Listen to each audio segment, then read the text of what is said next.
Okay, you guys ready? Let's do this. So I'll tell you a little bit about myself in this session. This is supposed to be an introduction to the Quran.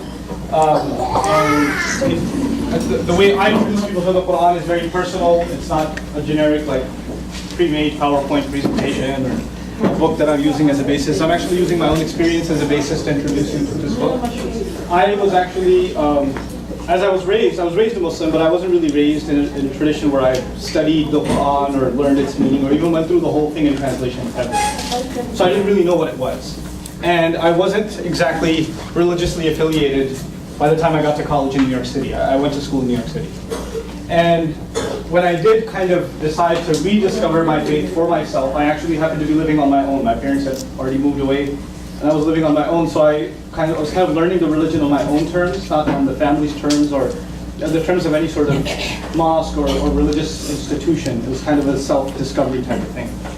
And I realized very quickly after reading the Quran in translation that seemed very Shakespearean, and I'm not going to be able to relate to this book because the text is too difficult for me to process. Okay? So there are some challenges that any reader, including myself, have already faced in trying to understand the Quran. And the first of them was that it actually doesn't read like any other book. It's got 114, you guys call them chapters, we call them surahs, but it's not really chapters. I mean, a chapter by definition is supposed to be progressive. In other words, when you finish chapter 1 of a book, chapter 2 should build off of chapter 1. Right? And if something comes up from chapter 1 again, the author simply cites, go back to 1, it's there. Page this and this and this, right? So that's typically how chapters work. And sequencing of chapters is totally important. You can't take a book that was made of 12 chapters and make chapter 3 into chapter 12. You can't do that. The author's intent doesn't come out the same way. When you look at the Quran, the first thing you notice is there are different kinds of order. Like these 114 surahs, surah instead of chapter, right? S-U-R-A-H. By the way, those of you that are writing this down, surah instead of what? Chapter. And how many of them? 114, right? You could have organized them a number of ways. Maybe they could have been organized in subject order, which would be the typical way to go in a book, right? You organize a book by subject. It's not the case. It's clearly not the case as you study the Quran. Another possible order could be chronological. Obviously, we believe that the Quran was revealed over the course of 23 years. Little by little, revelation came to the Prophet, and it was memorized. Because it's originally an oral tradition. It's not a written tradition. It's an oral tradition. So it was memorized. And so you figured the first thing that was memorized must be chapter 1. The second thing that was memorized must be chapter 2, etc., etc., etc. The fact of the matter is the first revelation that came, you will find it almost at the very end. If the book is 600 pages, you'll find it on 587 or something. That's the first revelation. So it's clearly not in what kind of order? It's not in chronological order. So it's not in subject order. I just mentioned that. It's not in chronological order. That's a second challenge for a modern reader. A third challenge for a modern reader is that it's not in size order. You figured maybe the biggest chapters are in the beginning and the smallest ones are at the end. No, not the case. The first one's really small. The second one's pretty big. Actually, the biggest. The third one's pretty sizable. Then they're big, and then they get small, and then big again, and then small, and then big again. So it's not in size order, it's not in subject order, it's not in chronological order. A Western reader like myself, for the first time when I read the whole thing, I said, there is no order. There can't be any order. I can't figure this out. This is too encrypted. It's all over the place. Plus there's, not to mention on top of that, I told you how many passages about Moses, if anybody remembers? About 70 passages. Guess what? They're not in one place. They're all over the place. And even they aren't in chronological order. They're in all kinds of order. And you're like, how is this a book? How is this a book? I don't get it. That's how I felt when I first read the Quran in English translation. I'm not an Arab. I don't know Arabic. So all I could do was read the English translation. Then I decided, I don't know what bug crawled in my brain. I decided somehow I was motivated, I'm going to learn Arabic. I'm going to learn enough Arabic to read this book without translation. That's what I decided to do. And so this was the year, 1999, that I had the good fortune and Allah's grace to gift me with a really, really talented teacher. I was going to school full-time, I was working full-time, and I was studying Arabic 3 hours a day with this teacher of mine. So I had basically 18-hour days. okay, studying Arabic just to understand the Quran. That was my sole purpose. I did not want to speak in Arabic. I did not want to order a shawarma in Arabic. I did not want to travel to the Arab world to hang out with Arab friends. That was not my motivation. My only motivation was directly understanding this text without the filter of translation. Long story short, it's been since that I'm studying Arabic. And it's been since that I've been studying the Quran. And when I got a little taste of understanding the Quran in Arabic, I realized something incredible. I realized this book is organized, and this language, this discourse of the Quran is organized in a way no other book has ever been organized. It is unique in every form. And it has certain literary nuances that you cannot compare to other literature if you want to appreciate them. You have to look at it on its own terms. You know how sometimes, it's not a good parallel, but I think it'll give you some idea. Sometimes somebody invents a new kind of music. And the first time people hear it, they're like, what is that? And then it becomes rock and roll. You understand? Like somebody does something that's never been done before. There are elements of previous precedents, but it's something entirely new and unique. And you cannot judge it on the merits of Mozart. It's different. It's not what it was. It's still music, but it's something else. It's kind of like that. Quran is literature, but it does not conform to the standards that you might be used to from other texts. So I want to highlight to you today what makes the Quran unique, and to me, personally, mesmerizing. I, to this day, am mesmerized by this book.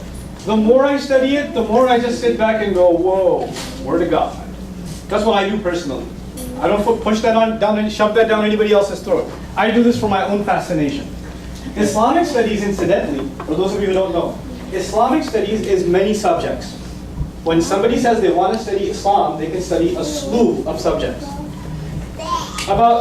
Since 1999, like almost 15 years ago, I decided I'm just going to study Arabic and the Quran. And I've been so fascinated by these two subjects that I haven't studied anything else. I have questions about other subjects in Islam, hadith studies, seerah studies, history studies. There are other studies, legal studies, sharia studies, theology studies. When I have questions about them, I ask my friends that are scholars in those fields. And their answers are enough for me. I have a 101, 201 type understanding of those subjects. But the Quran, I couldn't help myself. I just couldn't help myself. So I want to share some of that stuff with you. To give you, some idea of how the Quran is unique literature. I told you, was it originally oral tradition or written tradition? Oral tradition. Oral tradition. So first thing that fascinates me about this book, it's an oral text. Now you tell me, is it harder to preserve an oral tradition or a written tradition? Oral tradition. It is clearly more difficult to preserve an oral tradition. Everybody agree here? Okay. To give you an example, if I was to whisper something in Erica's ear, and I asked her to whisper it to the person before, and we go around the room. And we get to the last person. And I said to Erica, Bob pushed Joe. And she whispered it, and then she whispered it, and then he whispered it, and they kept going around. What was the original sentence? Bob pushed Joe. By the time we get to the end, Bob burned Joe's house down and destroyed his car and killed the whole village, everybody in the village. Something happens in oral tradition. Nobody intentionally changed the message. Somebody just decided to say it in their own words and change 0.5%. Somebody else, another 0.5%. Somebody else, 1%. Somebody else, 2%. 1 and 2% is harmless, isn't it? But when it's passed through enough people, it becomes unrecognizable. This kind of experiment is done in communication psychology all the time. Oral tradition is almost impossible to preserve. And the more it travels, the more it varies. Isn't that the case? The more it's only logical. The more it travels, the more it varies. Now, by comparison, written tradition is safe. But not entirely safe. It's not like they had backup scans and, cloud drives back then. So even if you have a written book, a page could get smudged. A page could get ripped, the book could get torn. It might have to be rewritten for memory, right? So even if you have a written archive, it still may not be 100%. Hence some skepticism about the authenticity of a text. Logical, in my opinion, that you can have skepticism about what the origins of a text are. The argument of the Quran, interestingly enough, by the claim of the Prophet himself and those around him, and actually even some of the skeptics of his own time, how can he receive a book he can't even read? The problem of him not being able to write the book is clear. He can't even read. How can he write? So it was only an oral expression. On top of that, when the book is actually compiled, it's compiled in a way that's not oral. It's written now, but it's not in the oral order as I mentioned, right? Which adds another layer of complexity. Here's what's fascinating. By the time this man's career, the Prophet's career, 23 years as a messenger, by the time it's over, between 10 and 100,000 people are becoming Muslim. The vast majority of them are memorizing, or a huge chunk of them, a couple of thousand of them are memorizing the entire Quran by heart, which is the equivalent today of about 600 pages. The most popular tradition in the Muslim world today is the memorization of the entire Quran. These people not just memorize the Quran, they travel far and wide. They leave the Arabian lands. They are cut off from the mainland. It's not like they're staying in touch by email either. This is ancient times. So once you're cut off, you're cut off. And if you want to send a message, it might take a couple of months, because horses take their time, right? These people move out and they're teaching Quran in their own villages, their own towns. If you go from a logical perspective, then the assumption should be that within a year, within 2 years, you should have 1,000 Qurans. That's what you should have. You should have an uncountable number of variations of an oral tradition. That's what you should get. Fast forward to 2013, today. The Irving Mosque has a Quran memorization program. There are children here that memorize the Quran. My daughter memorizes the Quran part-time. I memorize the Quran part-time. I've memorized about half of it part-time. I'm a lazy bum. I should have finished it by now. But I memorize it part-time. Not because I have photographic memory, because it's something about this Quran it's easy to memorize. Honestly, it's crazy. Now here's the even crazier part. I memorize certain passages from the Quran. I travel to Malaysia. I don't speak Malay. I go and lead prayer. And when we lead prayer, we recite a passage from the Quran from memory. I go and lead prayer. I recite the passage out loud. There are a bunch of kids behind me that have memorized the Quran. I mispronounce one word. 3 kids correct me. No, it's this way. I don't speak their language. We've never met before. They saw me praying at the airport, so they joined me in prayer. That's what Muslims do. If the Muslim sees you praying, and there's time for prayer, they can join in you and stand behind you in prayer. So we pray in congregation, even if we don't know each other. That's how it works. And the longest part of our prayer is standing, and in standing we recite the Quran from memory. And if one guy messes up one word, one syllable of one word, the 3 in the back, no, it's actually, and you go, oh, and you correct yourself. By the syllable. By the syllable. Here's an even crazier fact of life. We're living in Irving, or I live in Euless at least, but we're in Irving right now. Imagine all the internet is gone, all the libraries are gone, all the books are gone, all the cell phones are gone, all the computers are gone. Every data, all the data in Irving is gone. Okay? The phone book's gone, there's no copies of the US Constitution, there's no copies of the Bible, no copies of anything. No book, no data.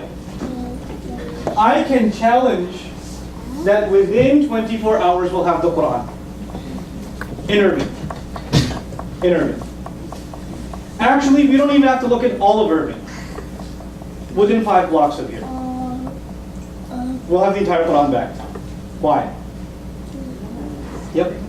And when they reproduce it in writing, because they'll handwrite the whole thing, we got a bunch of kids, so each will take 1 page and we'll be done. Right? And when they're done, and they match it to a library copy of the Quran, guess what? Same thing, by the syllable, by the full stop, by the comma. That fascinates me. How can a book be this ingrained into the hearts of human beings, that it can be recovered like that? And this is not just an Irving thing. I could do that in Euless. I could do it in Fort Worth. I could do it even in McKinney. This is insane. It fascinates me that an oral tradition is this well protected and this unified, where logically it should have really millions of versions, really, and that's a logical assumption. Because the written tradition got unified a lot later. The memorized tradition was there for a long time, for a very, very long time. In any case, it is an oral tradition. And I told you the Prophet did not have what capability? What did I mention? He couldn't what? Right. Oh, he couldn't write. Oh yeah, he couldn't write. So now, a surah, how many surahs? 114. They're long and short. Some are long, some are short. The longest one is 286 verses. I'm using verses for you. I wouldn't use verses. But for you, 286 verses. It didn't all come at the same time. As a matter of fact, a little bit of that surah came down. And while it was being revealed, some verses from some other surah also came down. And some verses from some other surah also came down. And the Prophet would recite, and he would tell his companions, actually these verses belong in this surah, and those verses belong in that surah, and this one belongs here. And he would do this continuously. So he's got 20 surahs, all of them partial, all of them coming down little by little, right? And he's telling his companions what goes where. And he has no paper in front of him. And even if it did, it wouldn't matter, because he can't read. So all of this is happening orally. Then it's all said and done. Now it's a book. And it seems like it doesn't have chronological order, size order. It doesn't have subject order. Remember all of that? So I get to the longest surah, which took, according to historians of the Quran, it took 10 to 12 years for this surah to come down. While this was coming down, a good chunk of the Quran also came down. Other surahs. This came down, people memorized it. They didn't have verse numbers. Now I say it's got 286 verses. I say that because a printed version of the Quran has verse numbers on it. Right? But the original, did they have verse numbers? No. And they didn't talk to each other about, hey, haven't you heard verse 43 of chapter 5? They didn't talk like that. They didn't have this scheme. They just recited it. Now they have this tradition of Surah Al-Baqarah. This is the second surah, this long surah. And one day I'm just studying and I'm looking at one of the nuances, one of the literary nuances of this book. What's half of 286? What's half of 286? Good, 143, math majors here. Okay, 143. The 143rd verse of this book says, this chapter says, we made you a middle nation. The word middle is not mentioned anywhere else in the entire chapter except in the middle verse of an oral tradition revealed over 10 years that didn't have verse numbers. This, what I put in front of you, is what's called, it's a rough summary of one verse. It's a rough summary of one verse. It's called Ayatul Kursi, the verse of the throne. It talks about God's attributes. It's made up of 9 sentences. One verse made up of how many? 9 sentences. Now stay with me. The first sentence is Allahu la ilaha illa huwa al-hayyul qayyum. God, there's no one to be worshipped or obeyed in any way, shape, or form except He. He is the living, the maintainer, al-qayyum. He maintains all things. Nothing stays intact until He keeps it intact. That's the first sentence. That first sentence mentions 2 attributes of God. The first of them is the living, and the second, the maintainer. The second sentence says, La ta'khudhuhu sinatun wa la nawm. Drowsiness does not get a hold of Him, neither does sleep. Now, drowsiness meaning the stage before sleep, sleep and soon to follow, right? Like the thing you feel when you're sitting in a classroom. Drowsiness, and then comes the sleep, right? Then he says, Lahu ma fis sama, that's second sentence. If you're not clear about a sentence, let me know. Third sentence, Lahu ma fis samawati wa ma fil ard, means He owns all that is in the skies and the earth. I summarize that as owns all.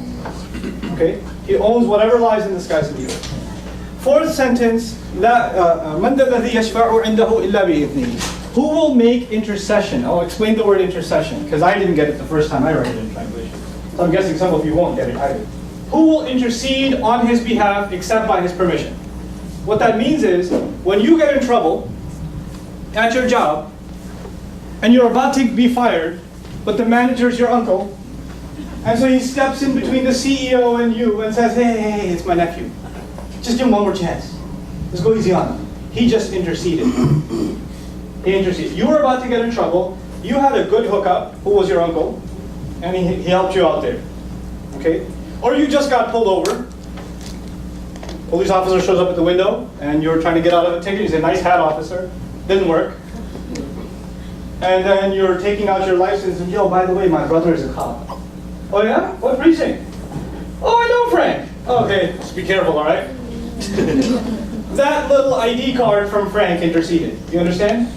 When you use someone to kind of get you out of trouble, that's intercession. He says, who dare intercede before God except the one he gives permission to intercede? Nobody's going to come and say, hey, Lord, oh Lord, I know about throw him in hell. Hold on there. He's with me. Not going to happen. Unless he will allow that to happen. Except by his permission. Okay.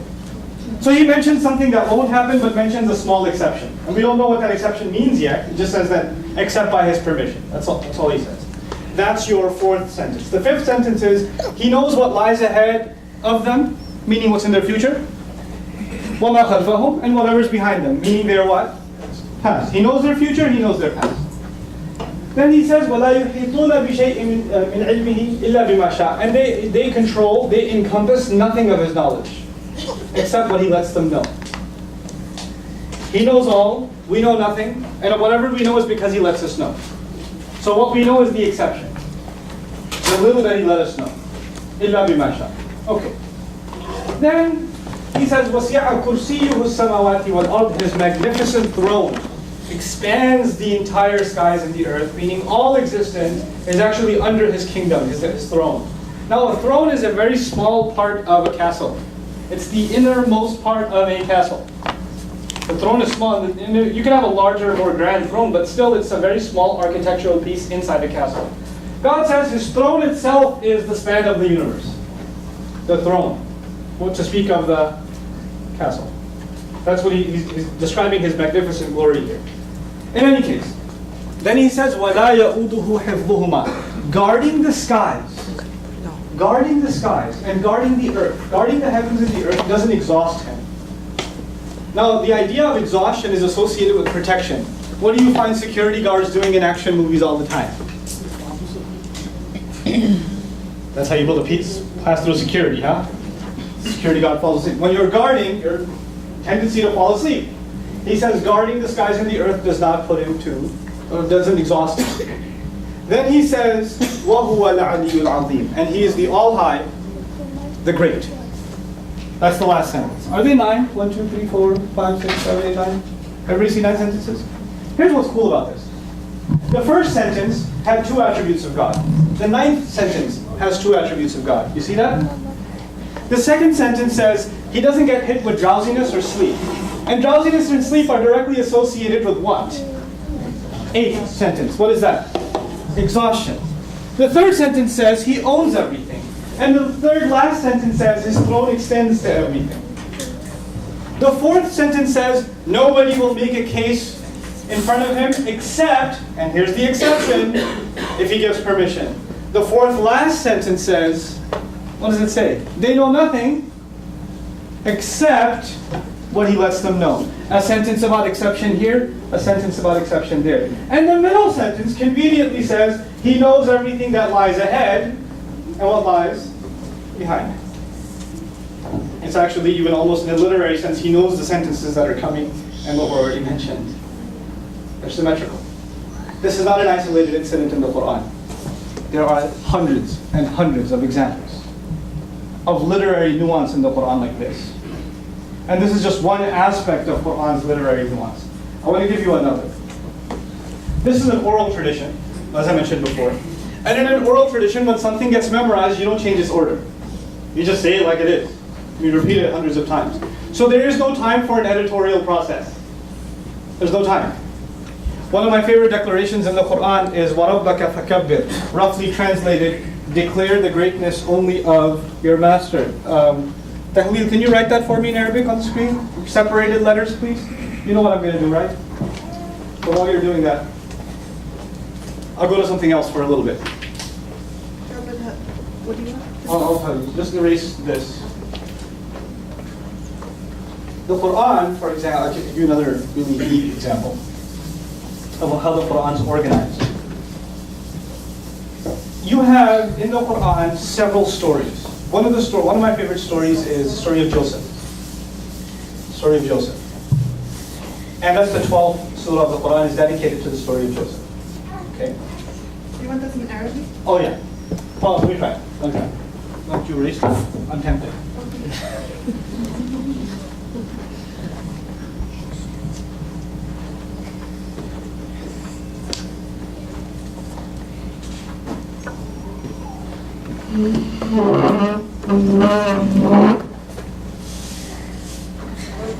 can erase everything else.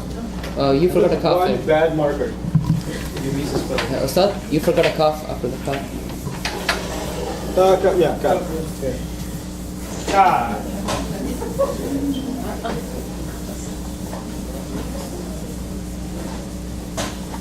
And let me fix this now. Okay. I know it's really hard to see, but I'll try and explain this to you anyway. Then I'll come back to the story of Joseph. It says, oh, thank you. That's great. Declare the greatness only of your master. Declare the greatness only of your master is what the verse says. It's one among many verses. It's a part of a conversation. So it's like I'm taking one sentence out of a passage, really, right? But it's a beautiful declaration. Declare the greatness only of your master. Nothing else is worthy of having its greatness declared like your Lord does. The cool thing about this is, even if you don't know how to read Arabic, I wrote this. This is actually separated letters. Arabic letters are written connected. When I actually block lettered them, I separated them out to make a point to all of you. You see that first shape over there? That's like the letter R to them in the word Rabb. It's the first letter of the verse, or of the sentence, at least in the verse. What's the last letter? You see a similar shape? Then there's two boats with dots at the bottom. Notice the end? Two boats with dots at the bottom. Then there's this weird Superman thing. And skip a letter and there's another weird Superman thing. The sentence itself is what's called a palindrome. A palindrome in English is Bob. Race car. Anna. Huh? Anna. Anna. Those are palindromes. Now when you want to make a palindrome, what do you have to take into consideration? Tell me. You want to make a palindrome in English. What do you have to consider? I will wait. I love letting good things get awkward. It's a thing I do. Get off of it. Has to be spelled the same way. So you want to consider spelling. Because when we speak, typically we consider our content. What are you going to talk about? But in a palindrome, you have to compromise your content and you have to concern yourself with your spelling. And once you concern yourself with spelling, you have to compromise your content. It's no longer going to come out in what you wanted to say, because now you're more concerned about how it sounds. That's what your primary concern is. So when we do come up with palindromes in the English language, clearly meaning, function, communication is not, thank you. That's not at our forefront. We're not thinking about that. The declaration is, declare the greatness only of your master. Is that a meaningful statement? Is that meaningful?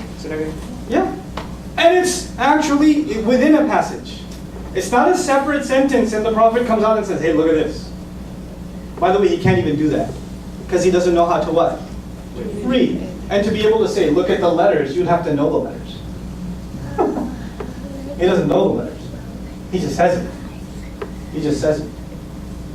And so we have, and this kind of thing was discovered like centuries after the Quran was put in print form. Like, oh, look at that. Oh, look at this.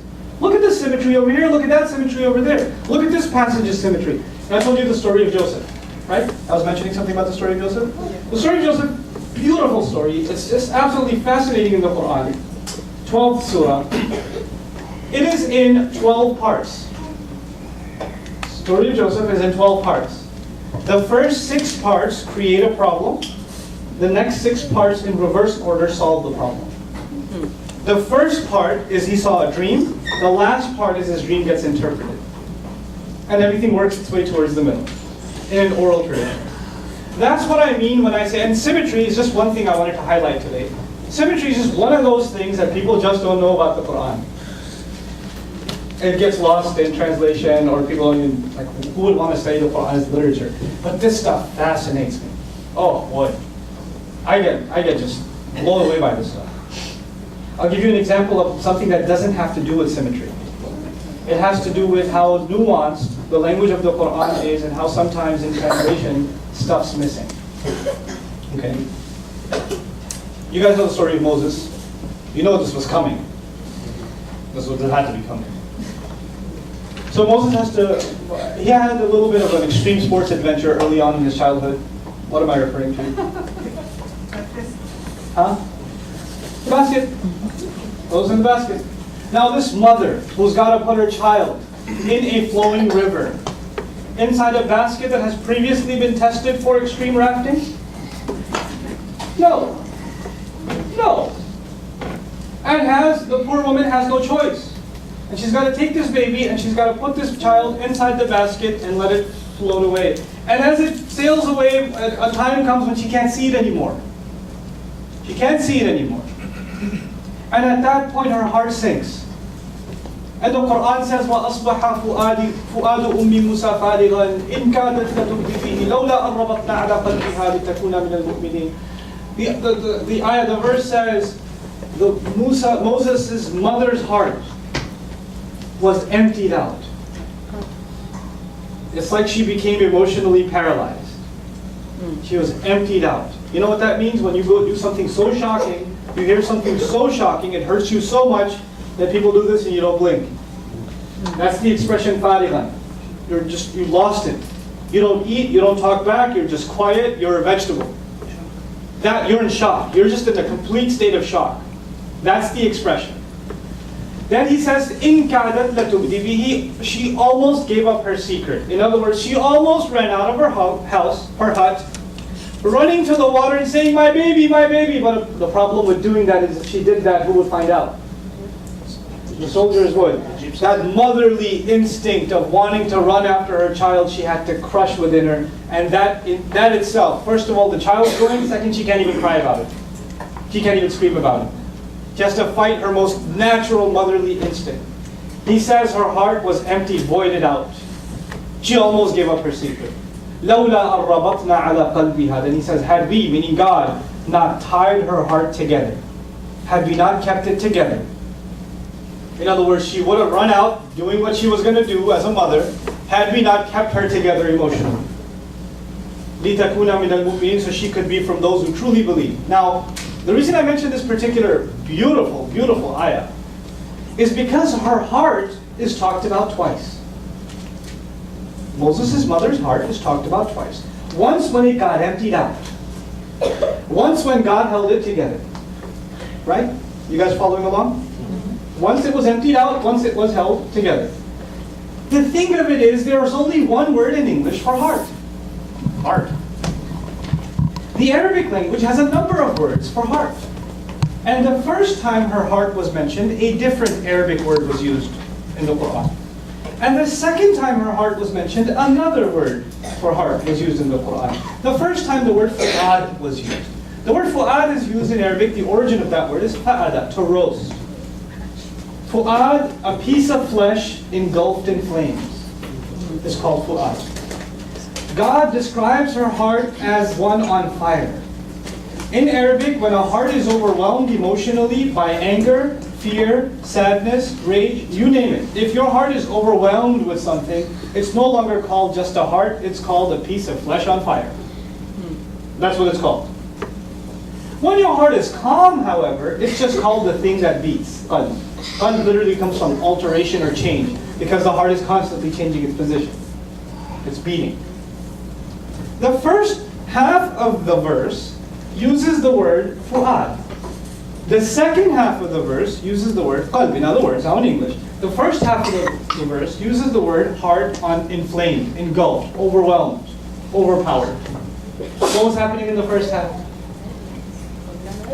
Baby was flowing down the river and she was holding herself back. In the second half of the verse, God puts the fire out, calms her down so she can keep her cool. Now's the time to use what word? Qalb, the regular heart. The easy beating heart. This is the kind of stuff, her entire emotional journey is captured inside two words for the heart. Her psychological state is being described by these two words. That is not seen in translation. It's gone. It's gone. You don't see it. There's no way.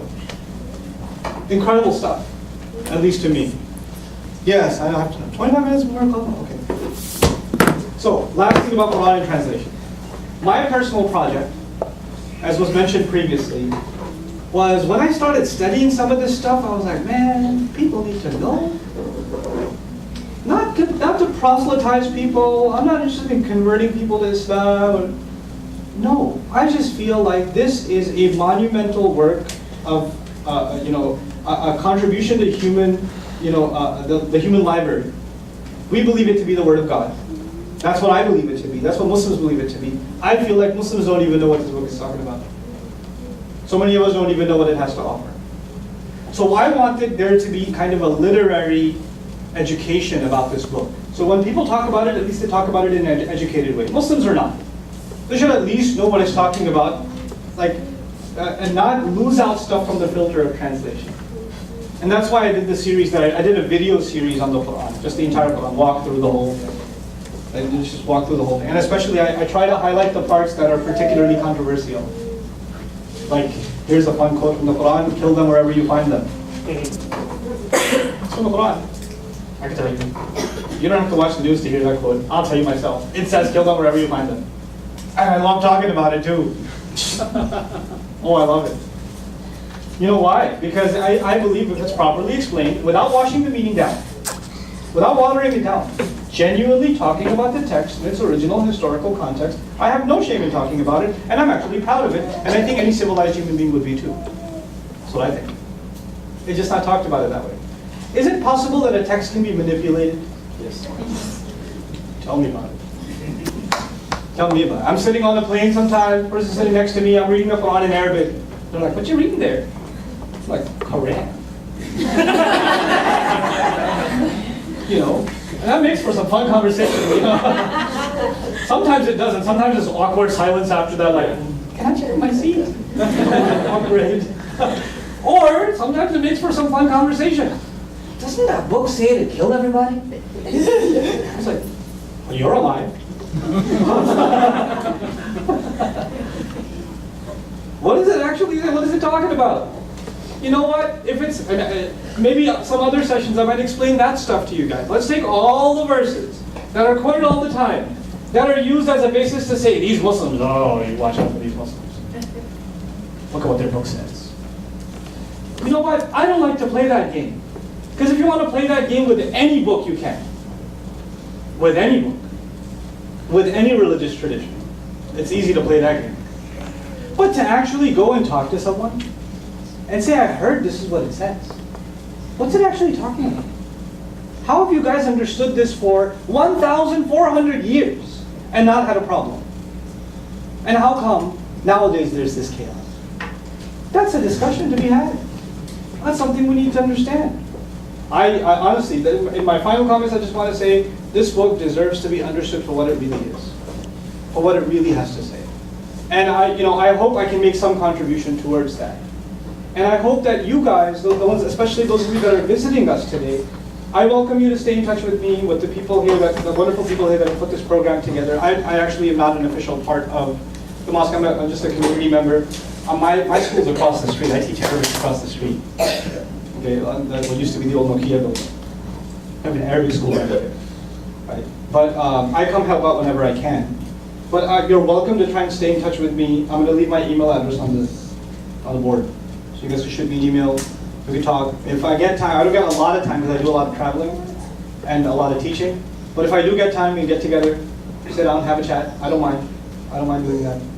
Because I honestly believe that if people knew that we knew, like Muslims knew non-Muslims and non-Muslims knew Muslims, we could become an example of communities that not only live with each other and tolerate each other, but actually communities that can cooperate with each other and show mutual respect to each other. Tolerance is not enough. Tolerance is not an accomplishment. I don't think tolerance is an accomplishment. I think respect is an accomplishment. And respect doesn't come if you don't know people. It doesn't. It takes work. And it will take work from Muslims and it will take work from non-Muslims, those that are interested anyway. So I commend you for making the effort to come, and I commend you for trying to inquire more about this faith and the people that carry this faith. I hope I was able to be of some benefit, in your own inquiry, in your own journey. I'd like to open the floor up for 15 minutes of questions and answers now, and then we'll call it a day, because the prayer service is going to start. We'll start with you. Okay. Well, I have a comment first. Sure. I found really interesting, the thing about the symmetry and the palindromes. To talk about the uniqueness of the Quran. But with the translation stuff, any single translation for any book is gonna lose sense. And Sure. For example, just in Alaska, they have many different words for the word white that you don't have in English and you don't have in Spanish. My background is in Spanish, and when I was able to read Edgar Allan Poe in English, it was amazing because you lose a lot of the stuff with the translation. Exactly. Now, my question is.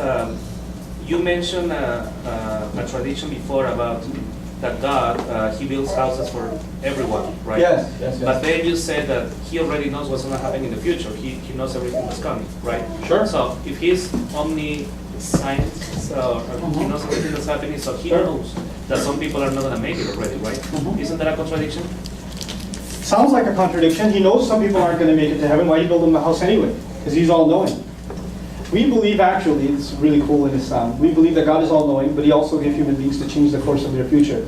We believe that prayer can change predestination. Part of our creed. Part of our creed is the only thing that can alter the course of your future, because God knows everything that's going to happen. But He can decide to change that course on one condition: your request to Him. It's pretty cool. It's a very unique nuance to the predestination discussion in Islamic theology. Isn't that opposed to free will? I'm sorry. Yeah. Isn't that opposed to free will? No. Because it's God's decision to change what is free. Oh, so the free will question is the oldest question in philosophy, right? Our response to it is actually very practical. So there's two issues here. We believe that guidance is a component of two things: human beings making a decision and God assisting them. Two functions. But the first of them has to be the human being making his decision according to Quranic text. The decision to do the right thing has to come from you, then help will come from God. We don't believe success comes from human effort. We believe effort is the necessary ingredient to qualify for God's help. So if I, for example, am successful in my business, it's because I did a lot of work which that hard work qualified God's help to come. But it's not my hard work that got there, it was actually the divine aid that got me there. So that we combine both of those issues in Islam. Okay.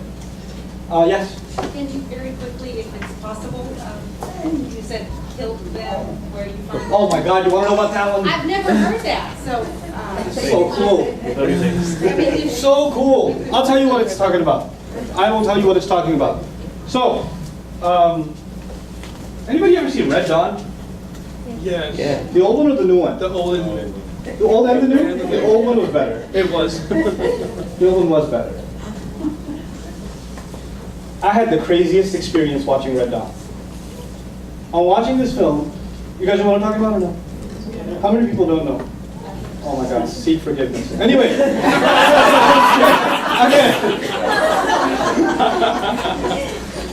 Watching this film, it's a matter of perspective, right? North Koreans are invading the United States and parachutes are landing and they're taking over half the country and it's crazy, and these poor high school kids are running up into the woods and dad taught them to use a shotgun or something, and they're now considered, guess what? They're considered terrorists. And they're considered insurgents, outlaws. And I'm like, what a matter of perspective. I'm watching that like, no, they didn't just make that movie. I mean, it's just a matter of who's wearing what flag. You see what I'm saying? Perspective changes everything. Now, the thing of it is, in the Islamic tradition, that's a good way. In the Islamic tradition, the Prophet, peace be upon him, peacefully started a call to Islam in a city called Mecca at the age of 40. Invited people to this religion, started reciting the revelation that was coming to him. Some people accepted it, most people didn't. People got more and more offended as he continued to recite it. So there were attempts on his life. Then there were attempts on the lives of people who followed his faith. It got to the point where they couldn't live there anymore. So they had to actually secretly escape to another city. leaving behind their businesses, their homes, their families, in some cases. Some people were killed, tortured to death, while not fighting back. They make it to another city where they were welcomed. Most people did accept the faith there. A sort of conglomerate government was formed with the cooperation of Christian and Jewish communities. Medinan society was formed. And then they started preparing for battle with the city they ran away from. Now, from a political science perspective, they have every right to fight the city that expelled them because what's there? Their homes. They were kicked out of their home for no reason. They were the ones aggressed against for no crime that they committed of their own except for believing. Nobody should be oppressed for what they believe, no matter what it is. Now, this is a universal thing. It's not just an Islam thing. So they're in every right. If the United Nations was back then, they would be okay with it. They would be okay with it. Now this war starts, and it's going on, and it happens. There's several battles that take place, and eventually the Muslims win. And how do they win? They actually peacefully march into the city of Mecca with 100,000. They're overwhelmed by the numbers, and they walk in and they don't kill it. They actually pray, and everybody just drops their arms like there's too many of these guys. And then the Prophet gathers all of the enemies, all the chief enemies that were in battle just a year before, 2 years before, they were out for blood. He gathers all of them and says, I will say to you what Joseph said to his brothers. There's no harm coming on you today. Then revelation comes. This is not the Prophet talking now, it's Revelation talking. Revelation comes and says, these criminals that fought you all this time, give them 4 months. Give them 4 months to think about the faith. Take them to a place that's safe so they don't feel intimidated. If they decide that they want to be Muslims, fine. If not, they better not come back, and if they do, kill them wherever you find them. But they have how much? 4 months. 4 months. And in those 4 months, if you want to leave, go ahead, pack your bags and get out of here. If you want to accept Islam, if you come to that decision yourself, you know what? You're an equal citizen. And if not, we don't take prisoners. We're not taking prisoners. But until those 4 months, you are free to do what you want. This is the specific context of that declaration. It is not a universal Muslim foreign policy. It has actually nothing to do with what will happen after the prophetic tradition, because we believe that the punishments of God, like the flood of Noah, or earthquake or fire from the sky, or the town sinking into the ground, those kinds of punishments come from God. You know when they come? When a messenger is in the flesh with the people and he's rejected, then God's wrath comes. When a messenger is not there, those kinds of unique punishments don't come on the people where they're annihilated. It's only at the final rejection of a messenger. And by the way, let me add something else. When the flood water reaches up to here, in the case of Noah, right? The only thing above water is the nose now. Does God hit the pause button and say, you learned your lesson now? I'm going to take the water back down. You watch it this time. Does that happen? Does a fire rain from the sky, and right before it hits the guy on the top of the head, it stops?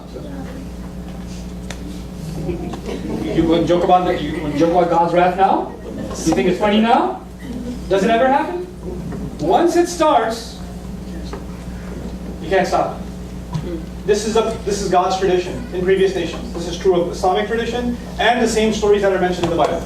This is what we believe. Now, in the Prophet's case, the punishment was not coming from the sky or a rain or flood or a typhoon. It was the Muslim army that took over the city of Mecca. And God's tradition fulfilled. All criminals who fought against the messenger should be what?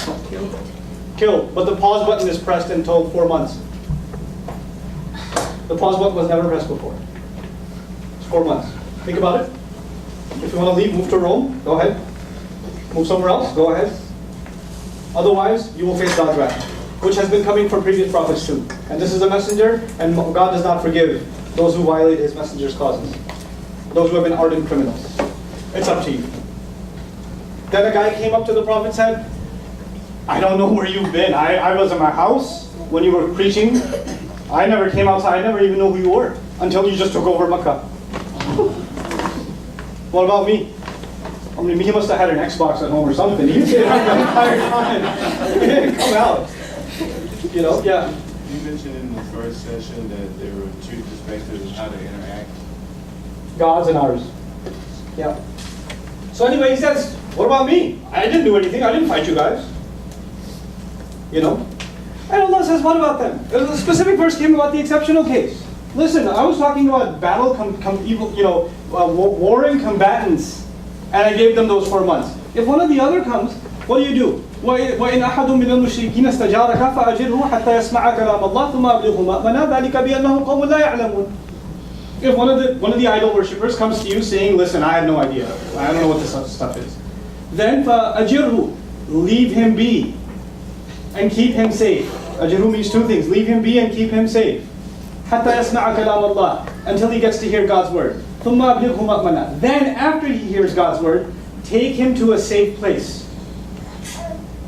ذَلِكَ بِأَنَّهُمْ قَوْمٌ لَا يَعْلَمُونَ. That's because they were a people that didn't know. That's because they were people that didn't know. People that didn't know, you are responsible to protect them. Let them know what this is, because they didn't know, but you're also responsible to protect them. Context. Without context, you can pull anything out. Without context, I'm running around after my child, playing with her, and I will say, I'm going to get you. I'm a lion, I'm going to eat you. I say it all the time. Here you record. Nouman Khan told his children that he's going to eat them.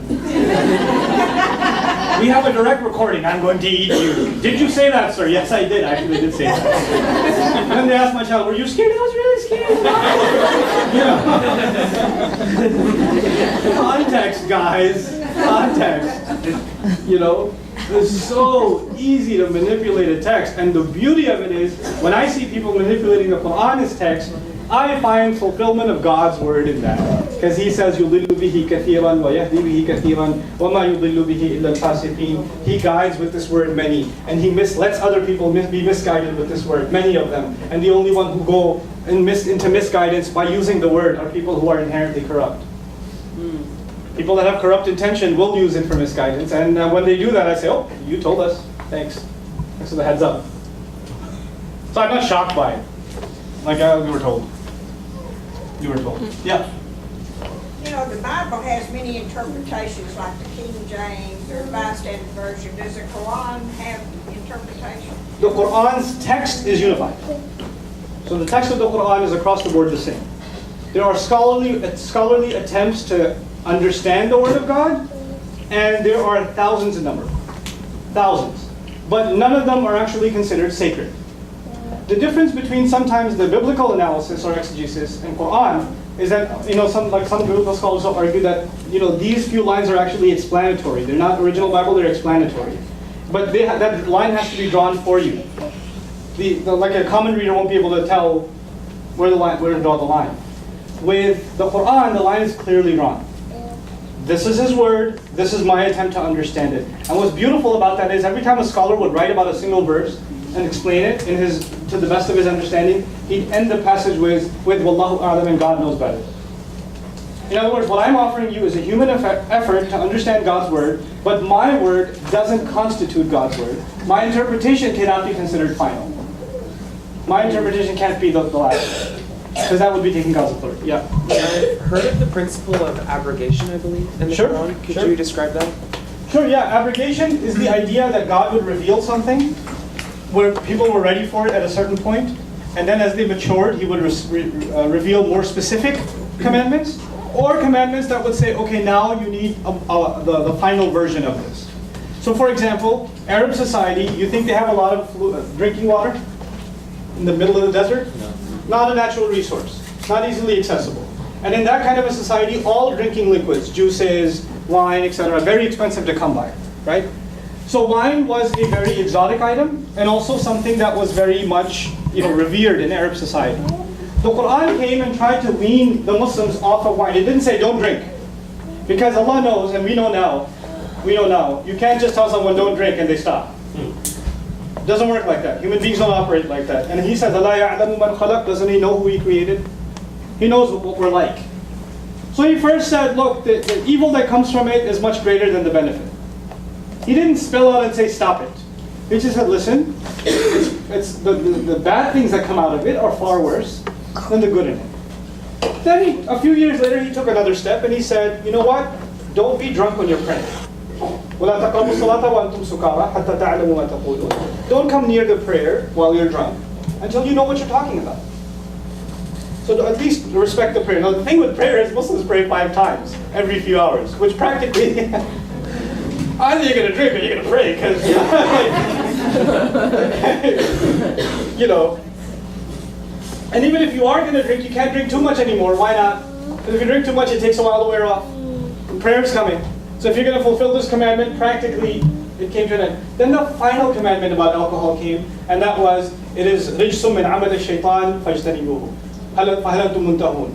It is from the abominations of the work of the devil, stay away from it. You're going to stop or what? فَهَلْ أَنْتُمْ مُنْتَهُونَ. That's what he said. You're going to stop? This was the final word. That's what we mean by abrogation. In other words, something was given in lighter form, then more, then solid, then more solid. It didn't start that way. It didn't start, it's evil, it's from the devil, stop it. You know? I, again, personally, see it. You're free to disagree. I don't call you satanic people if you drink or whatever. I'm not saying that. I see the evils of alcohol in my community, though. I can see it. I remember when Irving was a dry county. And I can see the difference when it's not. I can see it. I mean, look at the crime statistics. You can tell. You can tell. The effects of alcohol. You want to know the effects of alcohol? Go to an ER on a Friday night. How many lives? How many lives? I believe it. You know, it doesn't take me any convincing. You know. So he says the harm is greater than the benefit. Somebody goes, well, it's good for your blood supply, and it's good for this, or it's good for that, and you know, it's a good relaxer. Well, you can't watch football without it, etc., etc. Okay, well, you know what? God doesn't say. The first step wasn't stop it. The first step was, look, the harm that comes from it in a society is far greater than the benefit that comes. The evil consequences of it are huge. So And with that, we have prayer coming up, so we have to stop now. All right. Thank you so much, Ustad. On behalf of Islamic Center of Irving, we'd like to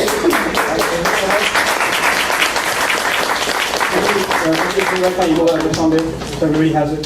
So you guys, I'll leave my email address. Who will write it down in Arabic and put that on the board. You can take that. Hope to hear from you. Thank you so much for listening. Everyone,